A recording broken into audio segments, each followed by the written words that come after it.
Welcome you all. Today let us see what is meant by chopper. In most of the industrial applications, say for example in trolley cars, for traction motor control, for battery operated vehicles, we need DC converters. Okay, so what is this DC converter?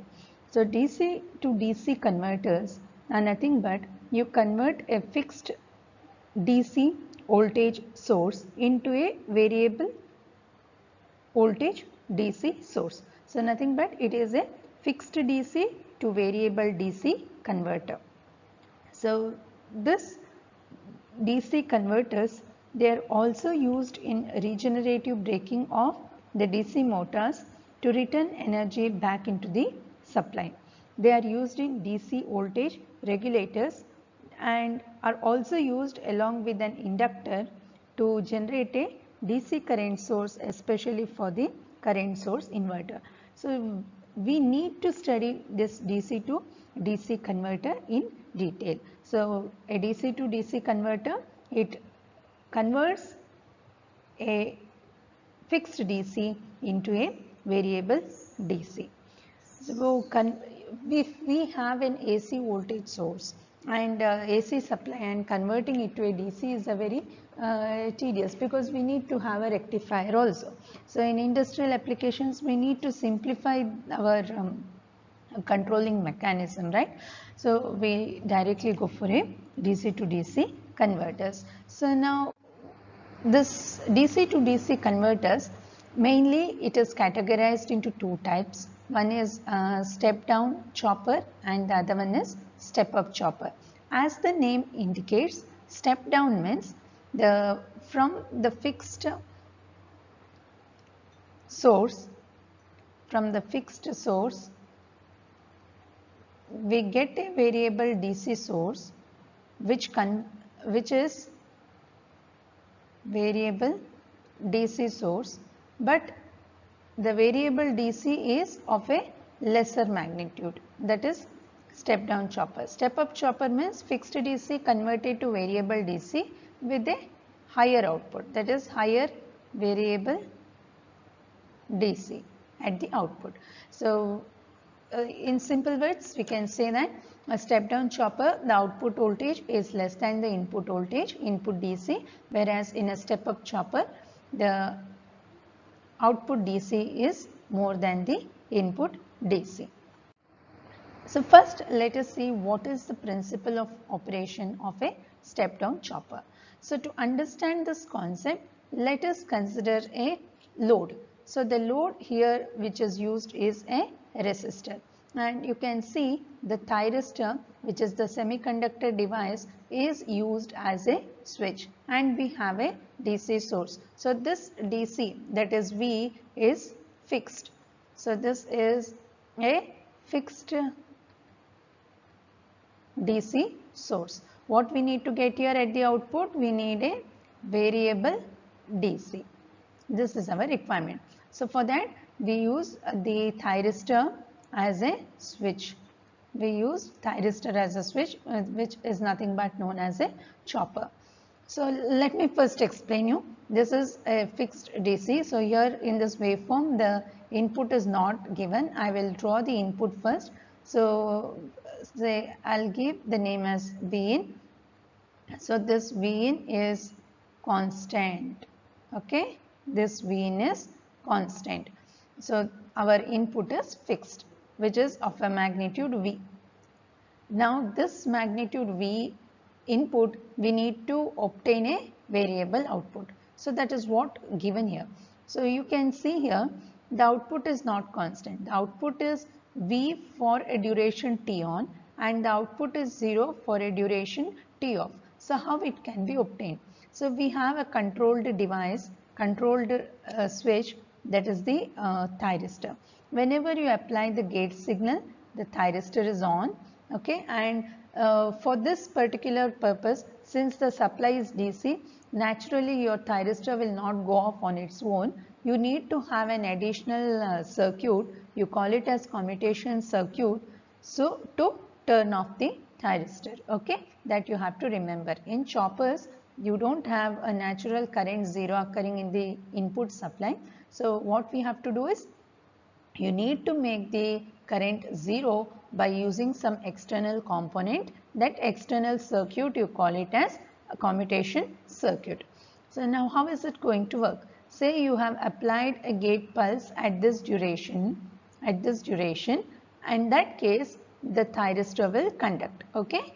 The thyristor is going to conduct when on applying the input signal as well as on applying the gate signal. So when the thyristor conducts, we assuming an ideal switch, the voltage across the thyristor will be 0. So Vt will be 0. So we assume an ideal switch. So on conduction of the thyristor, Vt equal to 0. So in that case, the current flows through the load, which is I0. So if we apply KVL to this, what we get? V minus Vt minus V0 equal to 0. So what is V0? V0 equal to V minus Vt. Since we have assumed an ideal switch on conduction of the thyristor, so Vt equal to 0, which gives us V0 equal to V. That is what you can observe here. Okay, for the on period of the thyristor, that is whenever the thyristor conducts, the voltage across the switch is 0 and the output voltage V0 is nothing but equal to the input voltage V. So that you have to remember. So when the thyristor is on, assuming the switch to be idle, V0 equal to V and thyristor voltage is equal to 0. This is to be remembered. Next, you can observe during the off period. Off period means by using external circuit, you have made the thyristor to turn off. So in that case, what will happen? No current flows through the load. So the current through the load is 0. That means obviously V0 equal to 0. Okay, you can see here V0 is equal to 0. If V0 is equal to 0, then what is Vt equal to? So if V0 is equal to 0, in the same equation, what we have? So if V0 is equal to 0, we have Vt is equal to V.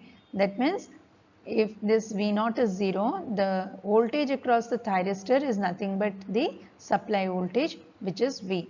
So you can observe here that during the on period of the thyristor, the output voltage is equal to V. During the off period of the thyristor, the output voltage is 0.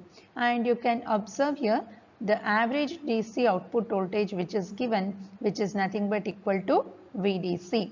So the average DC current is IDC. So the output current magnitude I0 is equal to V by R. So obviously your output current will have a lower magnitude when compared to this output voltage. And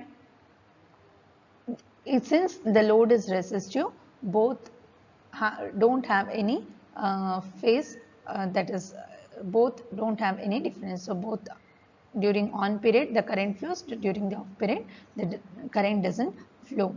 So now let us obtain the expression for the average DC output voltage and the average DC output current. So for that I have considered the same waveform again. So for you to make understand, this is placed here. So what we do is we will consider the average output voltage expression we have to obtain. Okay, then we have to find the RMS value of the output voltage as well. So first coming to the average output voltage, okay, VDC. So how are we going to do it? We will consider over an interval. So T on and T off we will consider as a time period T. So here it is anyways written So VDC is equal to 1 by T integral 0 to T, the output voltage V0 into dt. So this VDC can be written as 1 by T integral 0 to T. Since your output voltage is 0 for the off period, no, I will consider only T on. This T is nothing but T on plus T off. So during the off period, output voltage is 0. So I will not consider that. So I will consider only 0 to T on. V0 is nothing but equal to V into dt. So we integrate it. So what are we going to get? So if you integrate and if you apply the limits, it is going to be like this, right? V by T into T on. So upper limit minus lower limit. So I'll rewrite this as V into T on divided by T is nothing but T on plus T off, okay? Where this T on by T on plus T off, okay, we will have the duty cycle. So duty cycle of the chopper is nothing but, I'll denote it by capital D. It is nothing but T on by T. This is the duty cycle of the chopper. So you can use any notations, either K or small letter d. So but you have to indicate this is the duty cycle. Now what is the average DC current? So average DC current IDC is equal to VDC by R. This is the average DC current. Now let us obtain the RMS value of the output voltage. So before that, you see here, what this expression tells us, the average DC output voltage, it depends on the on period as well as it depends on the total time of the thyristor switching. So total time period as well as the on period of the thyristor. So next session we'll see how actually we can obtain a variable DC by varying this T on and by varying this T. So now let us see obtain the RMS value of the output voltage. So the RMS value of the output voltage, we use the same expression, okay. So it is V0 RMS is equal to 1 by T integral 0 to T. Here it is not V0 only, it is V0 square dt. This whole thing within the root, okay, because it is the root mean square value. So we proceed in the same way. V0 RMS is equal to 1 by T. Okay, V0 square I'll take it out, and integral 0 to T, it is 0 to T on dt. This within the root. So I can rewrite this as V0. Okay, V0 is what? V. So it becomes V square by T integral 0 to T on dt whole within the root. So this is V by root T and T on root, or you can write it as V by root of T on by T. T on by T is nothing but duty cycle, so I'll write it as V into root D. So this is nothing but the RMS value of the output voltage. So RMS value of the output current I0 RMS is nothing but V0 RMS by R. So this is the output RMS value of the output voltage. So you can write the output power P0 is equal to V0 RMS square by R, or you can substitute the expression this one and you can get the output power. So the effective input resistance of the chopper, Ri, is nothing but the input voltage by the average DC current.